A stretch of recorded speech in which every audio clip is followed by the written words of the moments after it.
नमस्कार दोस्तों, कैसे हैं आप लोग। उम्मीद करते हैं फ्रेंड्स कि आप सभी लोग ठीक होंगे। तो मैं आपकी दोस्त अनुराधा एक बार फिर से आप सभी का स्वागत करती हूं। तो फ्रेंड्स, आज की इस वीडियो में हम लोग जो है यूपी टेट 2017 का हिंदी का क्वेश्चन सॉल्व करेंगे। जैसे कि 2016 तक हम लोगों ने सॉल्व कर लिया है और 2017 से आज की इस वीडियो में हम लोग स्टार्ट करेंगे। तो चलिए देखते हैं आज का सबसे पहला जो क्वेश्चन है वो क्या है। तो दिया है कि निम्न में से किस शब्द की वर्तनी सही है, यानी कि यहाँ पर जो है आपको वर्तनी शुद्धि करना है। ऑप्शन ए दिया हुआ है अनुग्रहित और बी दिया हुआ है अनुगृहित, सी है अनुग्रहित और डी है अनुग्रहित। कहने का मतलब कि अनुग्रहित जो शब्द होता है इसी की वर्तनी शुद्धि करना है और अलग अलग जो है ये लिखा हुआ है। तो अनुग्रहित कैसे लिखते हैं, तो अनुग्रहित का जो सही होता है यानी कि जो वर्तनी शुद्धि होती है अनुग्रहित,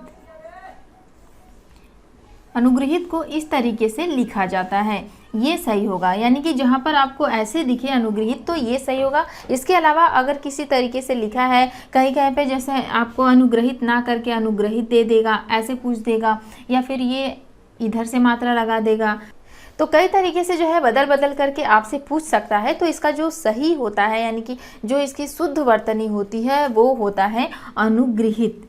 ये ऐसे नहीं, अनुगृहित ये होता है शुद्ध, तो ये सही हो जाएगा। और ये दिया हुआ है हमारे ऑप्शन नंबर बी में, तो ऑप्शन नंबर बी सही हो जाएगा। चलिए नेक्स्ट देखते हैं, अपेक्षा का विशेषण रूप क्या है, यानी कि अपेक्षा का विशेषण पूछ रहा है। ऑप्शन ए दिया हुआ है आपेक्ष, आपेक्ष पहले ही गलत हो जाएगा। बी है उपेक्षा, तो अपेक्षा का उपेक्षा नहीं होगा विशेषण, ये भी गलत होगा। सी है निरपेक्ष, ये भी गलत हो जाएगा। डी ऑप्शन दिया हुआ है अपेक्षित, तो अपेक्षा का जो विशेषण होता है अपेक्षा, ये होता है अपेक्षित, ऐसे, तो ये हमारा सही हो जाएगा। और ये दिया हुआ है ऑप्शन नंबर डी में, तो ऑप्शन नंबर डी हमारा सही होगा। चलिए नेक्स्ट देखते हैं, श ध्वनि का उच्चारण स्थान है, यानी कि ये वाला श दिया है और इसका उच्चारण स्थान पूछा है कि क्या होगा। और उच्चारण स्थान हमने आपको पढ़ा दिया है, एक एक वर्ड का उच्चारण स्थान बताया है कि किस शब्द का, किस अक्षर का जो है क्या उच्चारण स्थान होगा। तो इस स का उच्चारण स्थान होता है तालु, इसका उच्चारण स्थान तालु होता है। तो ये दिया हुआ है हमारे ऑप्शन नंबर सी में, यानी कि ए गलत हो जाएगा, दंत, मूर्धा, दंतालु ये सब गलत हो जाएगा। ऑप्शन सी सही हो जाएगा जो कि दिया है तालु। चलिए नेक्स्ट देखते हैं, अत्यंत शब्द में प्रयुक्त उपसर्ग है, तो अत्यंत में कौन सा उपसर्ग दिया हुआ है ये पूछा है। ऐसे लिखा हुआ है अत्यंत, इसमें उपसर्ग पूछा है। उपसर्ग मतलब जो पहले ऐड होता है, किसी शब्द में पहले जुड़ करके उसका अर्थ परिवर्तित कर दे उसे उपसर्ग कहते हैं, और बाद में जुड़ करके उसका अर्थ परिवर्तित कर दे उसे प्रत्यय कहते हैं। ये हमने आपको पहले बता दिया है। ऑप्शन क्या दिया हुआ है, ऑप्शन ए दिया हुआ है अत, बी दिया हुआ है अ, और सी दिया हुआ है अत्य, और डी दिया हुआ है अति। तो हमने पिछली वीडियो में यानी कि 2016 का जो प्रीवियस ईयर का पेपर था उसमें हमने आपको बताया था, सबसे पहला ही क्वेश्चन था शायद अभी उपसर्ग करके था, अभ्यंतर था, हाँ अभ्यंतर था। तो उसमें पहला उसमें जो उपसर्ग पूछा था उसका अभी उपसर्ग था। तो वैसे ही ये भी आपसे पूछा है अत्यंत, सेम वैसे ही दिया हुआ है। तो अब यहाँ पर क्या उपसर्ग हो जाएगा, तो अति उपसर्ग हो जाएगा। जैसे ये दिया हुआ था उसमें, और इसमें पूछा था कि उपसर्ग क्या होगा, तो इसका उपसर्ग हो रहा था अभी। यहाँ भले ही आधा भ दिया हुआ है लेकिन उसका उपसर्ग अभी होगा, क्योंकि अब उपसर्ग कोई नहीं होता है, अभी उपसर्ग होता है। वैसे ही यहाँ पर भी अति अगर दिया हुआ है किसी शब्द में डायरेक्ट अति दिख रहा है तो अति उपसर्ग होगा, लेकिन अगर आधा त भी दिया है तो भी वहाँ पर अति उपसर्ग ही माना जाएगा। चलिए नेक्स्ट देखते हैं, उपत्यका का अर्थ क्या है। ऑप्शन ए है सूर्य जिस पर्वत के पीछे से निकलता है, बी दिया हुआ है प्राणियों के पेट का एक अंग होता है, सी है पर्वत का शिखर, और डी है पर्वत के पास की भूमि। तो उपत्यका का मतलब होता ही है कि पर्वत के पास की जो भूमि होती है उसे ही उपत्यका कहा जाता है। तो जो तीनों अदर ऑप्शन दिए हुए हैं वो तो गलत हो ही जाएंगे। तो उपत्यका का अर्थ क्या होगा कि पर्वत के पास जो साइड में उसकी भूमि होती है, जमीन होती है, जो खाली जगह होता है उसे ही जो है उपत्यका कहा जाता है। और एक शब्द होता है अधिपत्यका, अधिपत्यका। तो अधिपत्य का क्या होता है कि पर्वत के ऊपर जो समतल भूमि होती है उसे अधिपत्य का कहा जाता है। एक होता है द्रोणी, एक शब्द होता है द्रोणी। द्रोणी क्या होता है, तो दो पर्वतों के बीच का जो जगह होता है, दो पर्वतों के बीच का जो भूमि होता है उसे द्रोणी कहा जाता है। तो यहाँ पर हमसे पूछा है कि उपत्यका का मतलब क्या होता है, तो उपत्यका का मतलब कि पर्वत के पास की जो भूमि होती है वो। और अगर आपसे अधिपत्यका पूछता है तो अधिपत्यका भी आप बता सकते हैं, द्रोणी पूछता है तो द्रोणी भी आप बता सकते हैं। चलिए नेक्स्ट क्वेश्चन देखते हैं। अंग का उच्चारण स्थान है, हमसे पूछ रहा है कि इसका उच्चारण स्थान क्या है। तो हमने आपको बताया था कि जितने भी पंचमाक्षर होते हैं जैसे ङ, य, ड़, न, म, इसका उच्चारण स्थान क्या होता है, तो इसका उच्चारण स्थान नासिका होता है। और भी अगर वर्ग से बात करें यानी कवर्ग, चवर्ग, तो इसका एक एक और भी उच्चारण स्थान होता है, लेकिन उसको छोड़ करके इसका एक अलग से भी उच्चारण स्थान होता है नासिका। तो ऑप्शन के हिसाब से हम लोग सेलेक्ट करेंगे। देखिए ऑप्शन क्या दिया हुआ है, नासिक्य, बी दिया हुआ है कंठोष्ठ्य, सी है मूर्धन्य और डी है कंठ तालव्य। तो अगर हमसे पूछा है ग का उच्चारण स्थान, तो इसका एक उच्चारण स्थान हो जाएगा कंठ और एक उच्चारण स्थान हो जाएगा नासिका। तो कंठ तो दिया नहीं है, नासिका ऑप्शन मिल रहा है, तो ऑप्शन हमारा जो है नासिक के सही होगा, जो कि ऑप्शन ए है। चलिए नेक्स्ट देखते हैं। 4 गज मलमल में कौन सा विशेषण है। देखिए अब यहाँ से विशेषण से क्वेश्चन पूछा है आपसे, 4 गज मलमल में कौन सा विशेषण है आप बताइए। देखिए ऑप्शन ए दिया हुआ है कि संख्यावाचक, बी है गुणवाचक और सी है परिमाण बोधक और डी है सर्वनामिक। तो यहाँ पर देखते हैं 4 गज मलमल, ऐसे लिखा है 4 गज मलमल। तो ये जो शब्द है आप देख रहे हैं 4 गज, और ये मलमल जो शब्द है ये जो है नाप तौल की चीज़ है, यानी कि नापने की चीज़ है। तो नाप तौल किस में आता है, ये आता है परिमाण बोधक में। यानी कि 4 गज मलमल में कौन सा विशेषण है, तो परिमाण बोधक विशेषण है। जैसे कि इसमें आपका और आ जाएगा, जैसे अगर हम 2 kg चीनी की बात करें या फिर जो है 1 kg दाल की बात करें, तो इस टाइप से जो भी आपका आएगा, यानी कि नाप तौल से रिलेटेड जो भी वस्तुएं हैं, जो भी चीज़ें हैं, वो जो है परिमाण बोधक में आती हैं।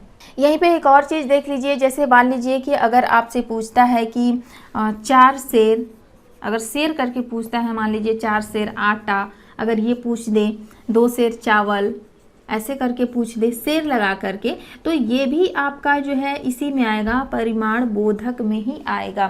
तो आप ये चीज़ ध्यान दीजिएगा। ऐसे जो है क्वेश्चन बहुत पूछे जाते हैं, जैसे 4 गज 2 सेर, मतलब कि सेर गज ऐसे लगा करके, ताकि बच्चे जो है ज़्यादा कन्फ्यूज हों। तो यहाँ पर पूछा है 4 गज मलमल में कौन सा विशेषण है, तो सी सही हो जाएगा, परिमाण बोधक। उसके बाद अगला क्वेश्चन है कि शीश का तत्सम रूप है।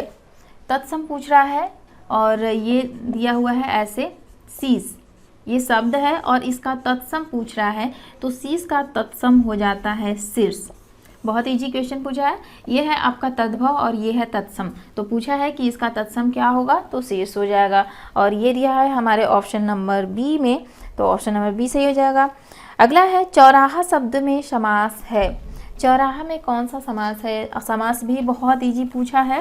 तो आप जानते हैं कि जहाँ पर जिस शब्द में संख्या का बोध हो वो समास कौन सा समास होता है, वो समास द्विगु समास होता है ना। हमने आपको समास बताते समय बताया था कि द्विगु समास वो होता है जो कि संख्या का बोध कराए, यानी कि सबसे पहले जो है संख्या ऐड होती है। और इसमें क्या दिया हुआ है, चौराहा। तो आप देख रहे हैं यहाँ पर चौराहा का क्या मतलब कि 4 राहों का समूह, यानी कि जहाँ पर 4 राह हो ऐसे, इसी को चौराहा को बोलते हैं। तो चौराहा मतलब कि 4 राह, अगर 3 है तो उसको तो हम चौराहा नहीं कहेंगे, इसको हम तिराहा कहेंगे।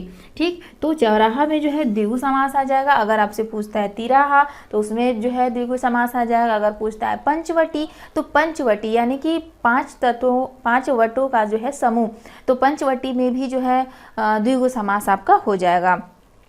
तो ऐसे अगर पूछता है जो कि संख्या का बोध कराता है तो उसमें द्विगु समास हो जाएगा। उसके बाद अगला है कि आँख की किरकिरी होना का अर्थ है। ऑप्शन ए है अप्रिय लगना, बी है धोखा देना, सी है कष्टदायक होना और डी है बहुत प्रिय होना।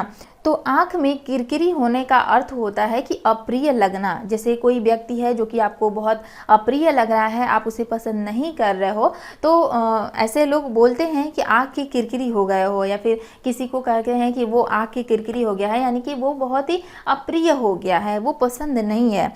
तो ये जो है आँख की किरकिरी होने का अर्थ होगा अप्रिय लगना।